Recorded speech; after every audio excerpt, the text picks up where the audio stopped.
باشا عزیزان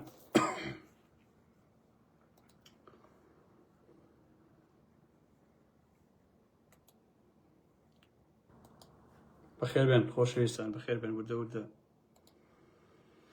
کۆبینەوە بە قسە و باسەکان هەموو کوردەڵی خۆڵ و دوی کراوە بەسەرا هەمووی بێتاقەت بێزار یەک کەسێک نابینی کە ئیلا داعشەکان نەبێ کە تۆ لە دەموشەی ڕووناکایی تیا بێت داخی ئەم وەزعە و ئەم سەخافەتەی هێزەکان کە ئاوا دەرەق بە کورد کردیان بەڕاستی ئاوەڵا بەخێر بێن هەمووتان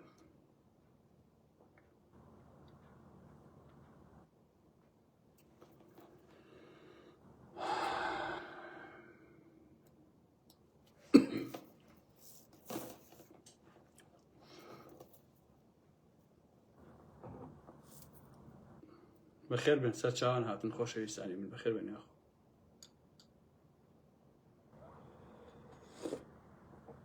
تاحکە گەرمەوە چییە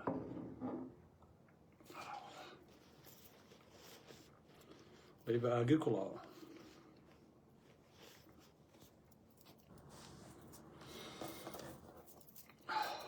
عەزیزان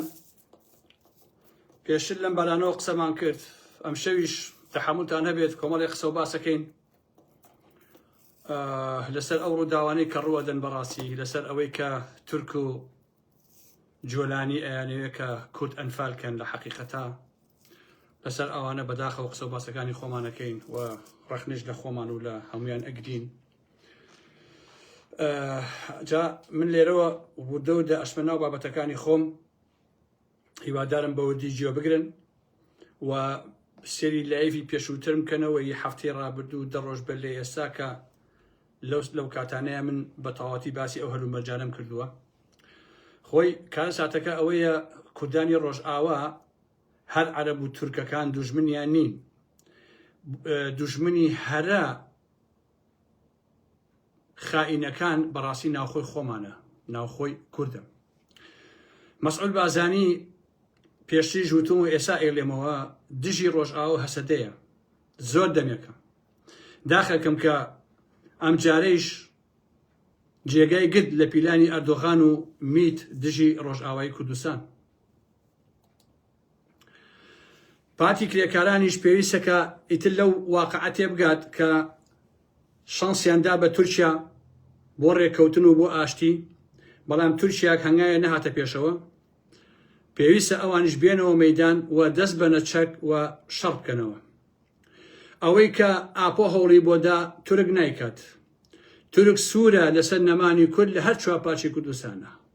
مێژوویش ئەوەی سەلماندووە کە برایەتی گەلان کە ئاپۆ لەسەری پێداگیریەکرد بەڕاستی نایخوات لانی کەم بۆ کورد بەڕاستی ئەوانە نایخوا و قەت ئەوانە ئێمە بە برای خۆیان نازان خاڵێکی تر کە ئەمێ لێ بدوێم بەڕاستی ئیخوانەکانی باشوورە هەموو عەرەب هێرشی بۆ بهێنێ هەموو تورک هێرشی بۆ بهێنێ باشە بەڵام داعشی کوردی لە سێمانی جێگەکانی ترەوە پشتیوانی ئەو ڕەوە کولەیە بکا کە عەرەبە هەر بەڕاستی ئەمە کارە ساتە من لەم حاڵەتانەیە هەست بە شەرمەزاریەکەم کە کوردم کە هاوخوێن و هاوزمانی ئەو بێشەرەفانم لە باشووری کوردستانە بەڕاستی ئازیزان من بۆ خۆم سێرم لێدێ لە مێشکی سەری ئینسانی کورد کەچی تێدایە ئاخر تۆ چۆن ئەتوانی ئەو هەموو پارادۆکسە لە یەک کاتە لەسەری خۆیدا هەڵبگریت مرۆڤی بێفکر و بێکەسایەتی هەمیشە ئەوێ بیر و هزری خۆی وابەستە بکە بە کەسانی وحوش بە کەسانی وحش ئاخر چۆن ئەتوانی لە یەک کادا حەمەی جۆلانێ و حەماسی ئێرانی خۆش بێت بەڵام دژی هەسە دەبیت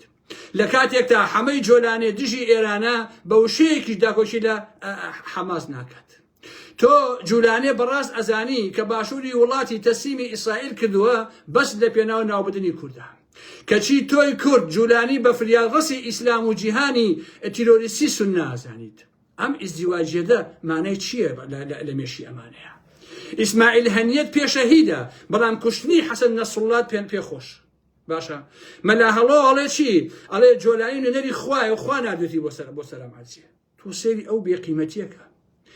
عيبة بو يشيتي آخر يشيتي سبيني كسنة لا أنبارو أوانو هاتن بو كركوكو بو سيماني أوبشنان كدو كمن باسم كردوها هل أما لا هلوية بالأمالي دواشان دا شوكا أو داعش براستي أقا داعش نبيت شون أبي أم كابلا دابني شيرنا وسيمانيو بلي جولانين نري خوايا لسلام عزة ها شون اشتيوا أبي كاكا لشوي دنيا اشتيوا هي ها من تناقم أمي شيتي عسايشي نيا بوليسي نيا شرم ناكا براسي زۆر ناخۆشە کاکە خاڵێکی تر کە جێگانی گەرانێکی زۆر قوڵا ئەویش نازانم چۆن پێدا حسابی بۆ ئەو هۆزە عەرەبانە کردووە کە زۆریان بەعسی بوون پاشماوەی بەعسی سووری بوون چۆن گرێ لەسەر ئەم کەلە تۆپیوانە کردووە خۆشەویستانی ئارام محەممەد جا ئێمە هەروە بوون بە درێژایی مێژوو کاتێ خۆی لەبی مەشاعیرمان بوو هەبوو ئەینەڕان ئەی فەڵەستینی هەژار نازانم چی دەستی ئیستیعمار کورە بابێ ئێمە خۆمان خاکمان بە تورەکە بێژراوە تۆ ئەچی شیعار بۆ ئانەڵێین چۆن ئەم هۆزە عەرەبانیان لە چەکدا نەماڵیوە ئەی چۆن لەوە تێنەگەیشتون کە کەری عەرەبی بەڕاستی بۆ سواربوون نابێت بە هیچ جۆرە بۆ سواربوون نابێت باشە کاکە چەندین ساڵە لە دێرەزول و ڕەقە عەرەبەکانە پارێزن کەچی دوای ئەم هەموو ساڵە هاتن پەلاماری کوردیاندا بۆیە باوەڕکردن بە عەرەبی داگیرکەر گەمژەییە باشە بەڕاستی گەمژەییە لە پشتەوە لە دواییە خەنجەری لێدەن ئێستا باشووری کوردستان پڕ بۆ لە عەرەب سلێمانی ئەڵێ دەربەری خان ئەڵێ نازانم هەولێر ئەڵێ ئەلەم بابەتانە ئەمانە هەمووی عەقڵەتی فاشیسمی عەرەبی و دینیان هەیە سبەینێ لە هەر کونێکەوە هێزێکی عەرەبی بەرەو هەولێر و سلێمانی بێ هەر ئەم عەرەبانە کە ئێستا دانیشتووی سلێمانین دانیشتووی هەولێرن دانیشتووی کەرکووکن ڕێک ئەڕۆن چەک هەڵەگرن و پەلاماری کورد ئەدەن لە ناوجێگەی سلێمانیە بەڕاستی کاکە ناوجێگەی سلێمانیە ئێمە ئەوان بە برای خۆمان ئەزانین فەرشیان بۆ ڕاخین لەبەرەوەی کە گەمژەین بەڵام ئەوان بە دوژمنی ئێمە لە حەقەتا ئەوان ئێمە بە برای خۆیان نازانن ئەمە بخەنە مێشی خۆتانەوە بۆ سلێمانیش خەتەرن بەڕاستی ئەمانە کێشەی ڕۆژهەڵاتی ناوەڕاست سەدان ساڵە گرێی خواردووە بە عەرەب زائید ئیسلامی سیاسی سونە مەذهەبەوە بەڕاستی ئەم ئیسلامی سیاسیە بازرگانی ئاینیە و خاچی خەڵک داگیرەکە ژن و کچی خەڵک ئەبا و سامانی خەڵک ئەدزێت باشە ئەگەر نەتەوەکانی تریان دەست نەکەوێ ئەوە لە کۆمەڵی عەرەبی هاوزمانی خۆی ئەدا ژن و کچی دراوسەکەی هی ئەمانی هاوزمانەکەی خۆی ئەبا ئەمە مێژووی عەرەبی سنە بووە لە ڕۆژهەڵاتی ناوەڕاستە بەڕاستی عەزیزانی ئارام محەممەد باشە بابەگیان عەزیزەکانی ئارام محەممەد عەرەب ئیسلامیەکەی ئاساییەکەی ئەلمانیەکەی ئاتەئیستەکەی کۆمۆنیستەکەی هەمووی دژی کوردە تورک هەر هەمویان ئەوانش هەرهەمیان دژی کوردن خۆشەویستانی ئارام محەممەد بۆیە ئەردۆغان داوای لە جۆلانی کردووە کورد لە سووریا و ڕۆژئاوان نەهێڵێت باشە ئەو هەموو کوردی پێ ترۆریستە خۆشیان کەنگای ترۆرین بەڕاستی ئەگەر وەکو هەرێم سێ شار بە کورد ڕەوا ببینن دەیانوێت بێهەسە دەبێت بە نمونە ئەنە کەسە بێ کە وەکو مەسعود بازانی پیاوی تورکیا و خۆیان دروستیان کردووە بە ناوی کورد دەنا بەڕاستی خائین و جاشیشن ئیخوانەکانی هەرێمی کوردستان کە پشتیوانی جۆلانی و ئەردۆغانەکەن هەمان خەتەریاتن بۆ کۆمەلگای ئێمە سبەینێ سەرۆکەلاکی ئیسلامیەکی سونە داعش دەرکەوێ بەرەو سلێمانی و هەولێر یەکەم کەس مەلا سەلاحەدین و عیرفانی مەلا عەلی باپیر و مەلا هەڵۆ چەک هەڵئەگرێ دژی هاوسمانەکانی خۆی لە سلێمانی هەولێرە قەپوعانیان ئەکات باشە ئەمید ئەم هەموو بانخوێنە لە باشوور بۆ چەقاندووە زەحمەت دەبێ خۆشەویستان میت لەم ساڵانی ڕابردووە ئێوە بیر لە مێژووی کوردکەنەوە لە ماوەی 10-15 ساڵی ڕابردووە ئەم هەموو بانخوێنە پیا بووە لە باشووری کوردستانە خۆ ئەمە لە خۆوە نییە هەمووی پۆشتە و پەرداخ پارەدار هەر لەوەڕێن بل پارەکەن خەریکی سێکسن و قسەی زل ئەکەن بۆ لادانی گەنجەکانی کورد بۆ تێکدانی مێشی کورد بە ناوی ئاینی ئیسلامەوە باشە سەری بەریتانیاکەن بۆچی ئینگلیز کۆمەڵێ مەلای داناوە بەجری کوردیەوە لە تیکتۆک شەو تا بەیانی حەپەحەپیان دێوپارە کۆکەنەوە بە سەتەڵ ئەمانە جاسووسن کرێگرتن بەڕیش و بە ناوی ئاینەوە بۆ لە ناوبردنی کورد بۆ ئەحمەقکردنی گەنجی کورد و لادانیان لەسەر هێڵی نەتەوەیی و نیشتیمانی باشە و بە ناوی گفتی شیرینی دینی و ئەم بابەتانەوە گەنجەنن ئاوالێ کردووە بڕۆ سەری بەریتانیاکە ئێوە ئەزانن چوار کەسی وەکو کوڕی پاک لە خۆیەوە هاتەوە قسانەکە لە تیکتۆکە نەبرا ئەوانە هەمووی دانراون ئەوانە جاسووسن ئەوانە ئەرگ جێبەجێەکەن ئەوانە مۆزەفن ئەوانە خۆ دینداری ناکەن ئەوانە دین بەکارەهێنن بە ناوی دینەوە بۆ ئەوی بشتە ناو مێشکی گەنجەکانی کورد کچان و ژنانی کورد لە کورد هەڵیان گێڕنەوە بیانکە بە دژمنی نیشتیمانی خۆیان بیانکە بە دژمنی گەلەکەی خۆیان سەلام ئەناسم لە لەندەن کە چوومەتە لای قسەی لەگەڵ ئاکەم ڕێفیقی ئەم کوڕی پاکۆوانەیە هەڵێ کاگەران دین بۆ من مۆزوع کورد چییە کوردم ناوێ کوردم ناوێ خەڵکی قەڵازی و ڕانیشن عزیزانی ئارام ئەحمەد ئەرێ کوردم بۆ چییە ئیسلام شەرتە ئەمە کێ گوێی لە مەلاکوڕی پاک و ئەمانە گرتووە باشە هەر بەریتانیا خۆی جۆلانی بردوێتەوە بۆ سووریا ئەی ئینگلیز نەبوو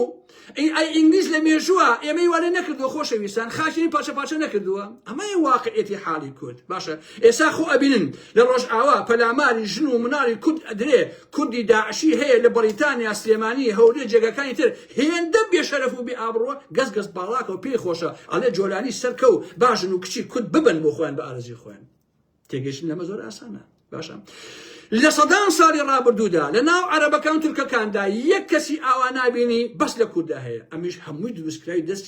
دەستگا جاسوسیەکانە ئازیزانی ئارام ئەحمەد من پێشتر ئەم ڕووداوانم باس کردووە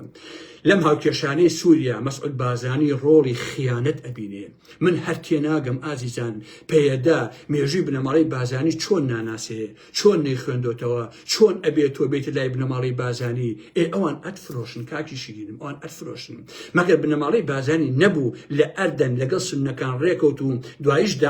داعش هاتنە شەنگاڵ و یەزیدەکان ئەنفال کرد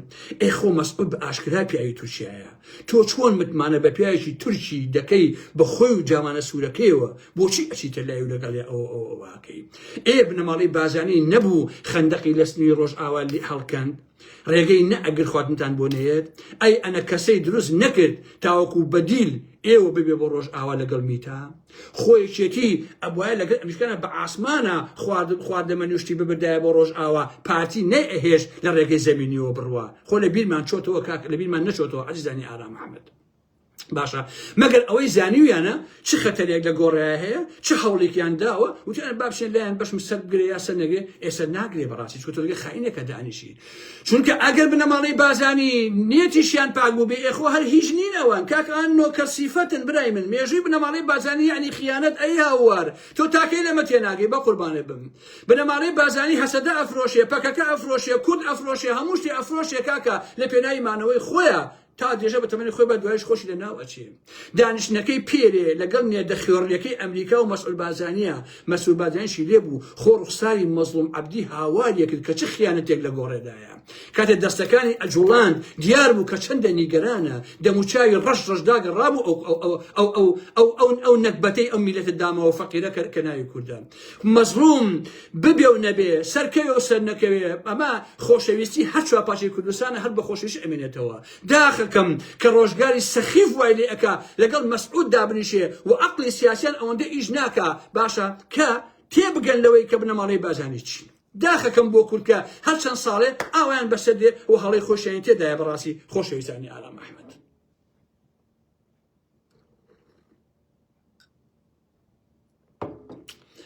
ئەمریکای بێشەرەف یەت کورد خۆشباوەڕ لەگەڵ یا هاوپەیمانیەکە هەزاران کچ و کوڕی جەوامێر بەشەیکردن دەدا دژی داعش کە دی دوجار هەر ئەمریکا خۆی کورد و هەسەدە ئەفرۆشێ بەکێ بە هەمان ئەو داعشانەی کە خۆی سەردەمانەی بە دوایانە ئەگەڕا والله ئازیزان ئەو زیندانانەی کە ئێستا داعشی تایە ئەشکێ ئەمریکا ئاگادارە کاکە ئێستا ئەمریکا پشەی لەو داعشانە ئەکا ئازیزانی ئارام ئەحمەد خەتەر لە ناوچە کاکە ڕۆوەدا باش نییە دەیفرۆشێ بە تورکیا لەبەرەوەی لە دژایەتی ئێران لە حقیقەتە ئەیانەوێ بە هەر جۆرە بێ بە سونە ڕاکێشنە داعشی سونە ڕاکێشنە سلێمانی لە بەرامبەر ئێرانە بۆیە کورد هەتاوازە سیاسەتی خۆپارێزی نەهێنێ هێرش نەکە وە خوان وەڵای من نەداتەوە بەڕاستی ئاوان لێ کاکەی کورد تۆش فێر بە جیهاد کە پەڕێ ببەسە بە قۆڵتەوە ئاوا لێی بنووسە لا ئیلاهە ئیلا الله خۆ هیچ لە گۆڕیان نییە هەمووی فشەیە ئازیزانی ئارام ئەحمەد تۆش بڕۆ بە ناوی خواوە شەڕکە بە ناوی ئایەت و حەدیثەوە شەڕکە باش نییە وەکو پاکانەکردن بۆ لە ناو بردنیان ئێخۆ عەرەبەکان هەرواکەن تورکەکان هەرواکەن کاکە باشە پێش ڕووداوەکان ئێمە باسمان کرد لە پێیج ئەکاونتەکەەوە سێریکەن لای خۆم هەیە کاکە وتم ئەو کاتە وتم مەترسیداترین ڕێکەوتن کراوە لە بینی پارتی و شەرع و تورکیادا بۆ گۆڕینی هاوسەنگی هێز لە باکوور و سووریا و هەرێمی کوردستانیش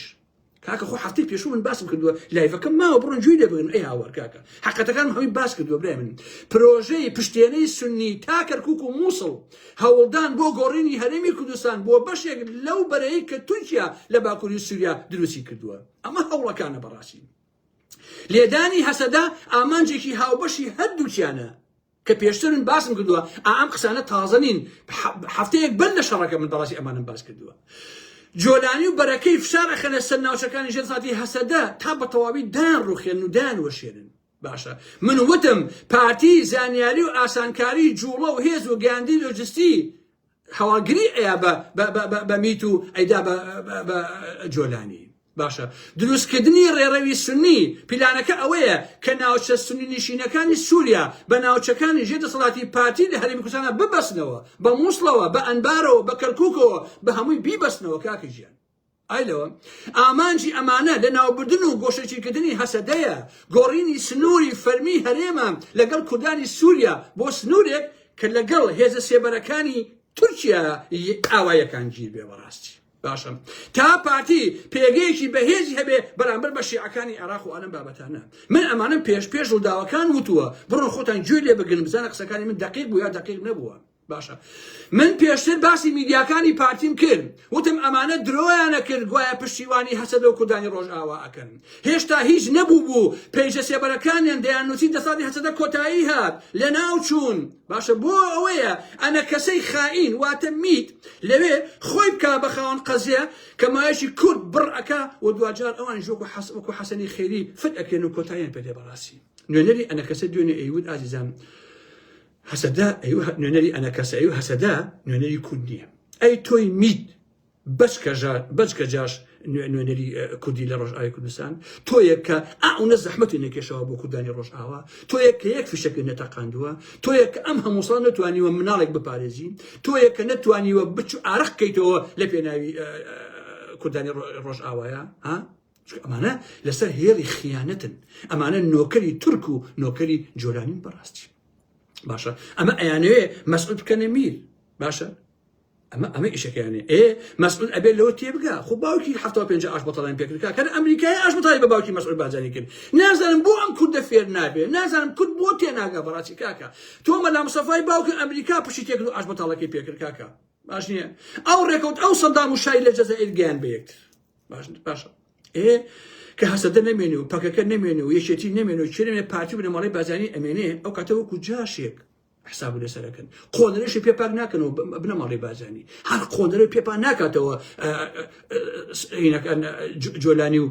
ئەردۆغان و تورکیا بەڕاستی چونکە کوردی ئەو بەدبەختێکەی تۆیە. اینجا ئازیزان شایلۆغانی ئەهلی غەزە تۆ وەرە گۆرانی وتن بۆ جۆلانی کاتێک چەتەکانی ژن و مناڵی کورد ئەکوژن لەو غەزەیە ئازیزانی ئارام ئەحمەد بەدەیان و سەدان سینە پاقلاوەیان ئەبەخشیەوە کاکە ئەی هاوار ڤیدۆکان بەردەستن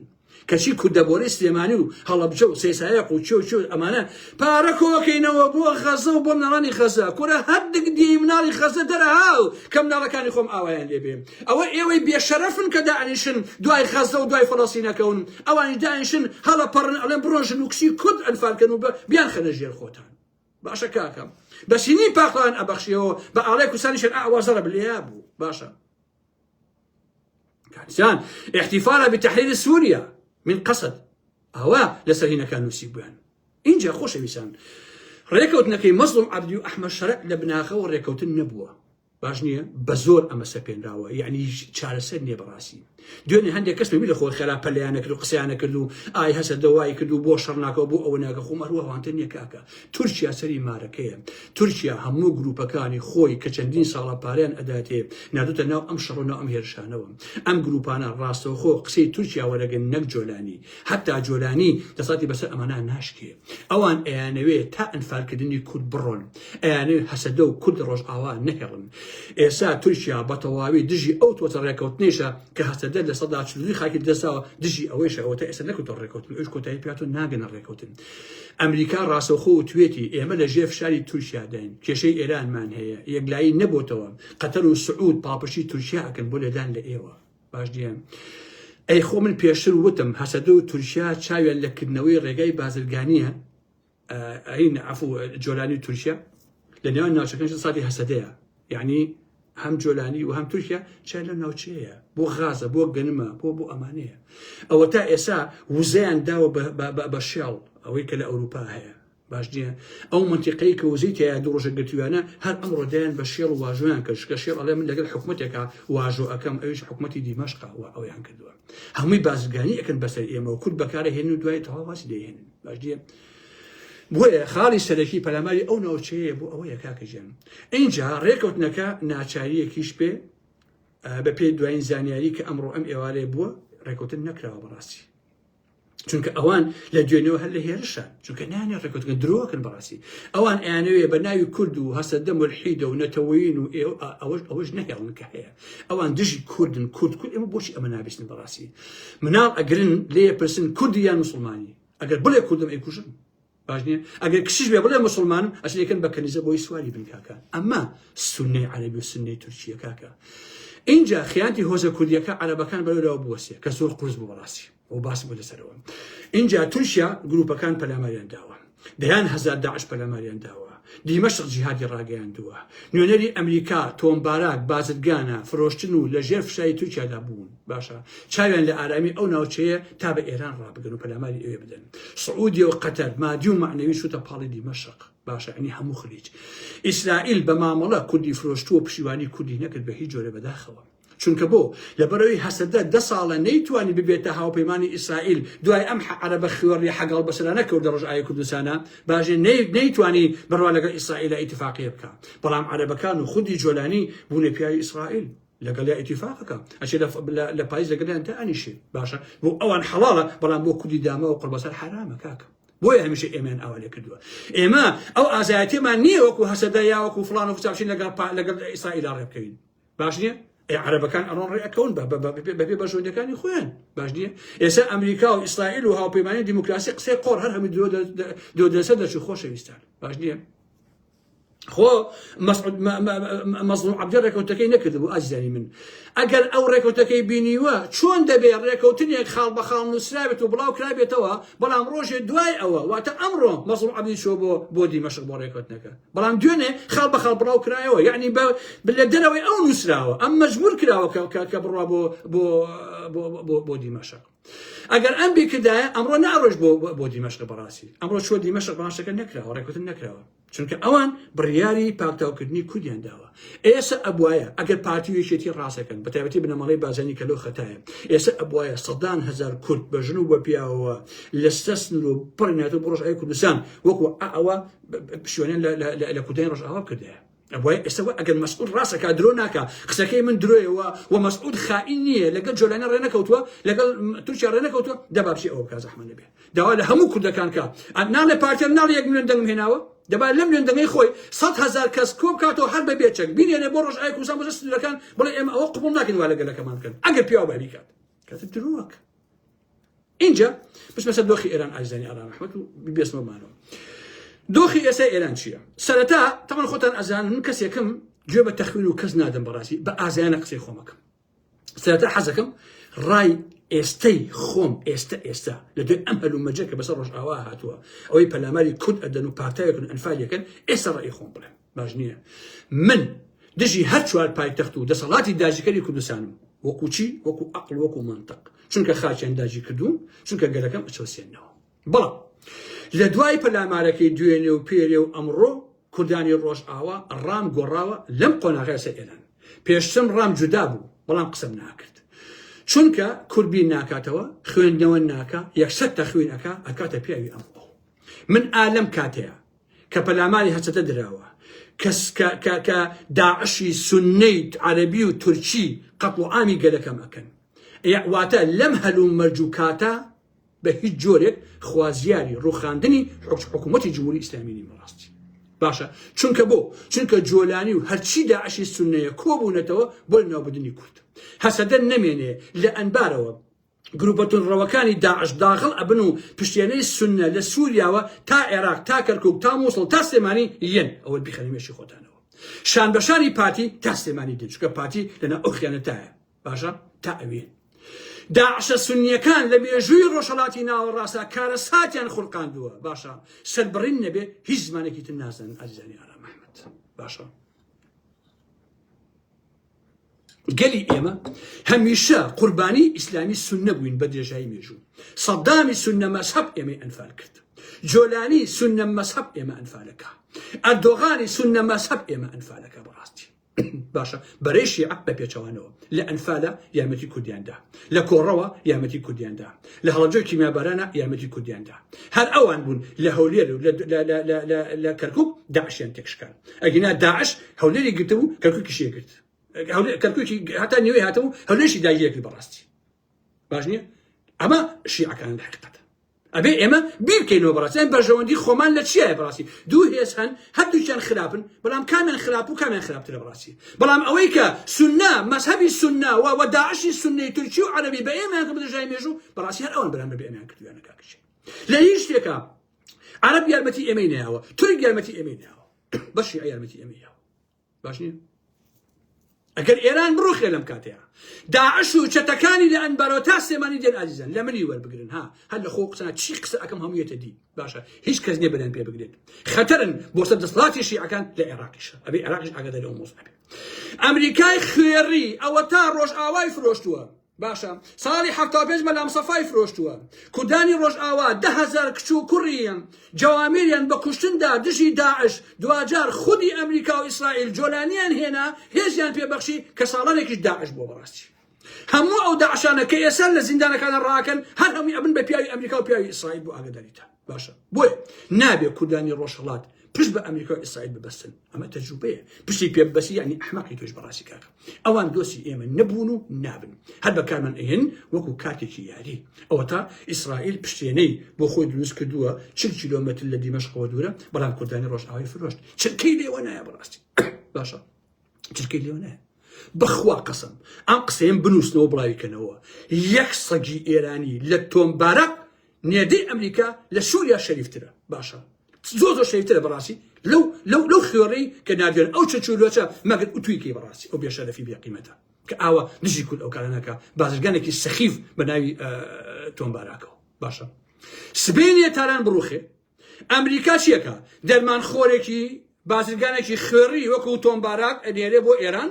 خۆیان چیان بێ ئەوەیەکەن چیان کە دژی ڕۆژئاوا واش ئەکەن ماوەیە کوردەکانی ڕۆژهەڵات بەکارەهێنن لە دوایە پشتیان تێکەن ئەیانفرۆشن بە تاران ئەمە پیشەکەنە جایا مجاهدینی خەڵقەهێنن یا سەربەداران یا کوڕیشە یا چەند کەسێکی هەر لەم جمهوری ئیسلامی وەکو بەدیل دەهێنن و هیچی تر باشە جا بۆ خۆیان بدەین دەست ئەمریکای ساختەچی کاکە ئەوەتە ئێمەیان وێران کردووە لە ڕۆژئاوای کوردستان و لە باکووری کوردستانە تازە ترامپ ئەڵێ پەکەکە ترۆریستە لە داعش خەتەرترە ترامپێکی خوێڕی کاکە ئاوا بە پەکەکەڵێ باش نییە بۆیە بەم هۆکارانە ڕوخاندی تاران لەم کاتە بە قازانجی کورد نییە جا لە تاران چی ڕوئەدا مشکلەی خۆیانە بەڕاستی ئەڵێن بە حوشتریان وت حوشتر کوڕی بووە وتی لە ئەستۆی من خۆ بالا نەچووە تەواو دوای ئەم پەلامارانە با یەک ڕاستیشان پێ بڵێم ئێستا خۆشەویستان چونکە بۆ لەبەرەوەی وتم من خۆم پیاکم بە جورئەتەوە قساکەم بەڕاستی پاڤێڵ سیاسەکانی دروست کرد ئەم ساڵانی ڕابردوو باش نییە دروستی کرد لە ڕاستیە یعنی دروست سیاسەتی کرد کە هەمیشە لە بەرەی مقاومەوە ئامایەوە کە ئێمە گاڵتەمان پێ کرد باشە ئەم بەرەیە کە بەرەی مقاومەیە بە هەزار ئەو شۆراوەتەوە لە چا ئەو بەرەی تورکیا و جۆلانی کە بێشەرەفانە کە ئێمە چەند ساڵە ڕاستیەکانمان نەئەبینی باشە کاکە ئەوەی سوننە پێی کردوین شیعە پێی نەکردوین سنەی خلیجی ئەڵێ سنەی سعودی ئەڵێ سنەی قەتەری ئەڵێ سنەی تورکی ئەڵێ بەس ئەوان لە مێژوە ئێمەیان سڕیوەتەوە بەس ئەوان پەلاماری ئێمەیانداوە باشە دەرپێکانیان دا بە ئیسرائیل بۆ ئەوی کورد نەبێت بە هیچ خۆشەویستانی ئارام ئەحمەد باشە یەکێتی چی نەکرد بۆ ڕۆژئاوا ئازیزانی ئارام ئەحمەد بەڕەخنێکیش بگرین سەدەمی لاهور چی نەکرا بۆ ڕۆژئاوا سەدەمی پاڤڵ و ئەوانە چی نەکا بۆ ڕۆژئاوا فڕۆکیان ئەیە بە ڕۆژئاوا کاکە بە سەدان بار ئەڕۆی بۆ ڕۆژئاوا مەسعود بازانی نەیهێش بە کۆپتەر ئەیانە بۆ ڕۆژئاوا لە ڕێگەوە مەسعود بازانی نەیهێش کە خواردن و خواردەمەنی و دەزی و دەرمان بڕوا بۆ ڕۆژئاوا باش نییە بەڵام بە تیارە ئەیان نادن بەڵام داخەکەم لە دوایە چی بوو هەسەدە ڕووی کردە پارتی و بنەماڵی بارزانی باشە کاکە هەسا لەگەڵ ئەوان دانیشت لەگەڵ مەسعود بازانی و لەگەڵ مەسعود بازانیە دانیشت ئەکینا خۆ بە دێژایی ئەم هەموو ساڵە پێدا هەسەدا بەس دۆستی بە یەکێتی بووە باش نییە تێناگەم ئایا مەسەلە کرمانجیەکەیە کە هەمویان کرمانجن بنمونە ئایا ئەمە زاڵە بەسەریانە کە پارتی لەبەرەوەی بادینانین و ئانیش خۆشیان بە هەمان لەهجە قسەیەکەن ئایا مەسەلەکە ئەوەیە ئایا سۆرانیان پێ بەشەر نییە ئەکینا خۆ بە دێژای ئەم هەموو ساڵە بەس یەکێتی دۆسی هین بووە دۆسی هەنک ئەوە بووە هەسەدە بووە کاکە پارتی هەردش بووە خۆ من باس کرد بەڵام لە دواییە ئەچن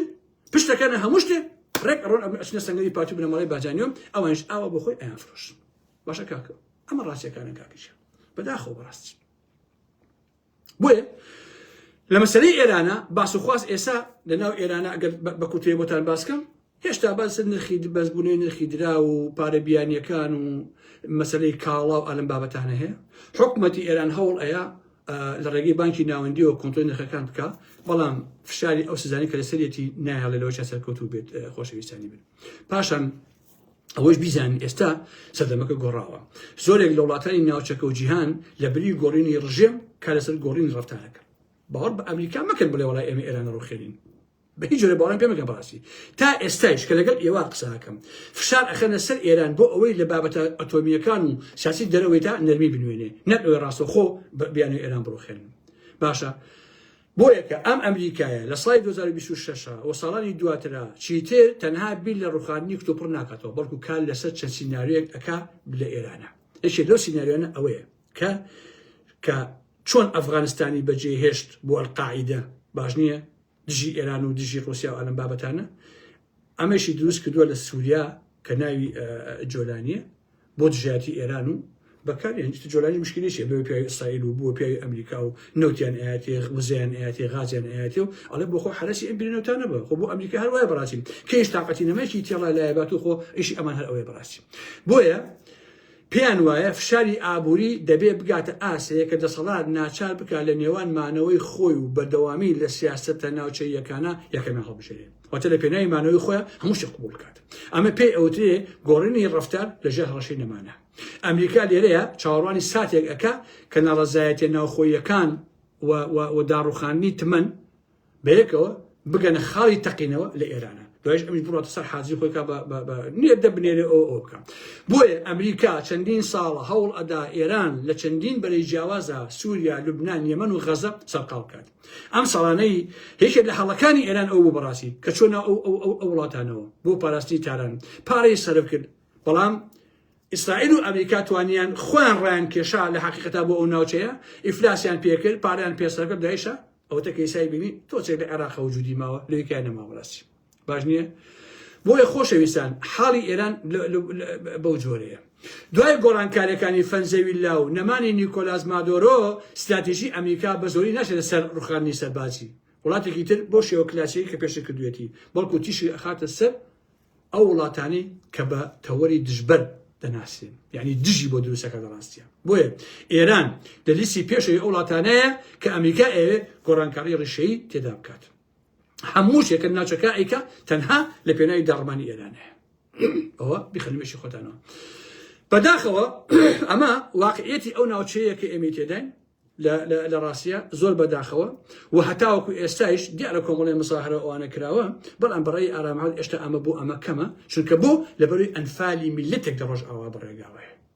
باشە بەڵام کووت هیچ شتێک ناکە ئەوە نابێ 1000 کەس لە هەولێرێتە سەجادە و 2000 لە سێمانی و 2 لە هەولێری و لە ئەوروپای ئەمە نایە بەڕاستی ئێستا ئەگەر هاونەتەوەی بوون هاونیشتیمانی بوون مانەیە هەبوایە ئەبوایە ئێستا سەدان هەزار کورد بەرەو سووریا بڕۆشنایە بەرەو ڕۆژئاوا بڕۆشنایە بەڕاستی نەک دابنیشی لە دوورەوە سەیرکەیت و ئەو بکەیت بەداخەوە بەڕاستی بە تایبەتی ئەو سنوورانەی کە نزیکن لە ڕۆژئاوای ئێستا کە سنووری پارتیە ئەتوانرا ئەو کاری تیا بکرێت هیوادارم بەرگری بکات ڕۆژئاوا بەڵام یاریەکە زۆر توندە بەڕاستی ئەمانە ئەوەی کە ئەمریکا و ئیسرائیل و تورکیا و جۆلانی و چین خوێنایەکانی داعشی سونە بەرامبەر بە کورد ئەیکەن بەڕاستی لە مێژووان نمونەی نییە بەڕاستی کارەساتە عەزیزانی ئارام ئەحمەد کارەساتە نمونەکانم هێنایەوە کەچی لە سلێمانی و لە هەولێر و لەمانە هەندێک ساختەچیە ئەچێت دیفاع لە جۆلانیەکە یەکێتیش قسە ناکە پارتیش قسە ناکە پارتیش قسە ناکە خۆتی پارتی چونکە پارتی خۆی ئەوانە ئێوە بەڕاستی مەلامەسەر پیاوی پارتیە پارتی ئێوە وا بڵێ خۆشەویستانی لەبەرەوە مەلامەسەر ناگرێت ئیباتە محکەمەوە بە کەفات بڵێ خۆحافیزێنی درۆ ڕۆتینیاتە لە واقع باشی چونکە بۆ خۆی ئەم سەگ و گورگەی بەراوە ئەوە بەڵام ئەیشێتی بۆ کاکە من پێتان ئەڵێم کۆتا قسەکە بیکەم بۆ ئێوە خۆشە لە 30 دقیقە قسەکەم ئەگەر هەسەدە هیوادارم کەوانە بێت لەناو بچێت کوردانی ڕۆژئاوا لەناو بکرێت جگەر لەوەی کە کاساتێکی مرۆیی گەورەیە بۆ هەتایە بەڕاستی ئینسانی کورد ژیان دەرناچێت باشە بەڵام ئەو مۆزوعە تأثيري لسر باشوري كردستان بطواتي هي وباشوريش لناو أبا وأو بشتيني كبيت علم كبيت علم داعشي سنة مذهب للسورياويت أنبار موصل كركوك حتى علم بابتانا رنگ الشركة بيت النوجة جستيباني شو خوش ويساني على محمد باشني تا ئێستا ڕێکوتن نەکراوە خۆشەویستانی من تاوەکو ئێستا ڕێکوتن کاکە من پێدەنا ئەڵێم ئەو ڕێکوتنەکە دوێنێ هەندێک برادر خێرا پەلەیانە کرد و ئای هەرچدە بۆ ئەو ناکە بۆ ئەو ناکە من ئەمزانی بۆیە کە تعلیقێکم بۆ نووسین بۆ ئەوانە بەڕاستی من ئەمزانی کە تورکیا و هەسەدە نانەوێت لەگەڵ کوردا ڕێکەون کاکە ئەوان ئەیانەوێ هەموو کوردستان بگرنەوە باشە باشە ئەمە یاریەکەیە ئەگەر ئەمریکا بۆ نمونە شەرەفی هەبوایە لانیکەم وەکو چۆن بوش لە ساڵی 90 بۆ هەرێمی کوردستانی کرد و دژەفڕینی ڕاگەیاند و کوردی پاراست ئەبوایە ئەوە شەرەفی هەبوایە ئەمریکا و ئیسرائیل ئەوەیان کردایە بۆ کوردانی ڕۆژئاوا باش نییە کەچی سەرۆکی ئەمریکا ئەڵێ ئێمە پارەی باشمان پیاوە و چەکمان پێوە تۆ هاتی وڵاتەکەی من تاڵانەکەی پارەی چی داوە بە کورد کاکە چەکی چی داوە بە کورد باسی چیەکەی تۆ سەرۆکی ئەمریکا تو باسی چیەکەی تو هاتووی نەوتی لە وڵاتی ئێمە نێشۆ باوەڕکەن ئەو غازەی چەمچەماڵکە ئیبینن ئازیزانی ئارام محەممەد ئەو غازەی چەمچەماڵکە هەیە ئەو ئەمریکایە قنیە خاتە سەر ئەیفرۆشێت باش بیزانین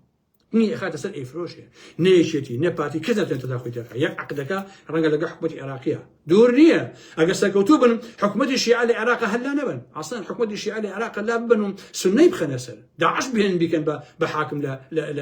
لە بەغایە ئەمریکا هەموو شتێکی لێ بۆ خۆیان بیکەن ئەوانە پیاوەکانی خۆیان بێنن لە بەرامبەر ئێران شەدای بنێن و تەواو بۆچی نەکاتیش بەداخەوە کورە ترامپ بێشەرەفە بە ترامپ خەریکی پارە کۆکردنەوە و قاچاقچیە بە قوربانە بەڵام بەداخەوە ئێمەی کوردەبۆرەیش هەمیشە داعی ئەمریکا ئەوەی ماڵەوە بە ساڵی 92 من پەلاماری ئەو هەزار قسەمەکەم با بە ڕستمی بوش بۆ ئەفرۆشن بوشی بێشەرەف کوردێ بۆ ئەفرۆشێ گەچی لە بازار ڕستمی بوشێن ئەڵا پوش پشتیوانیمانەکە باش نییە وەڵا بوش لەم خوێنە شەیتە بوو لەم ترامپە بەڕاستی ئازیزانی ئارام محەممەد ئەم ترامپە زۆر بێشەرەفە کاکە ئێستا ئەیتوانی ڕای بگەێنێ وەکو هێڵی 36ەکەی خۆمان لە باشوورە بڵێ نابێ ئەم مەنتیقانەکە هی کوردیە ئێوە بێن بەلایە بەڕاستی بەس بێشەرەفە نایکە کاکە بەداخەوە بەڕاستی ئازیزان هەمومان باوەڕکەن ئازیزانی ئارام محەممەد نایشارمەوە شەوی 2 ساعت ناتوانم بخەوم بە ئیساحەت پیاوەڕاست بە هیچم بۆ ناکرێت چونکە ئەو کێشەکەم بەڕاستی خۆی عادەتەن بۆ پیاو ئەگەر شتێکی یەتە ناو ناخیەوە ناخۆشحاڵیەک یەت ئەگەر حرەکەتێکە ئەگەر شتێ بکە ئەیتوانی شەڕێک نێت تۆ بیکەیت قسەیەک نێت تۆ بیکەیت ڕێزم بۆ ئێوە چقۆی نێت تۆ بیوەشێنیت ناتوانانی دەدەت نازانین چی بکەی بەڕاستی چی یعنی تۆ هیچی بۆ ناکرێت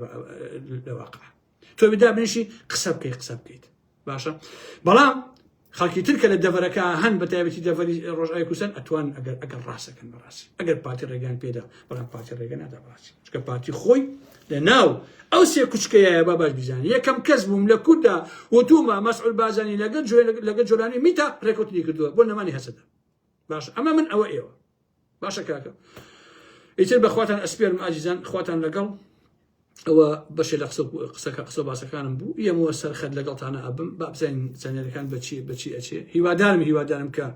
کوردانی ڕۆژئاوا سەرکەوتوو بن بەدەل لەوەش کە هەڵەیان کرد چوونە لای مەسعود بارزانی بەداخەوە بەڵام ئاوایە وەساکەم چی بکەین کاکەی خۆتان لەگەڵ خۆشەویستانی ئارام محەممەد بەخێرچن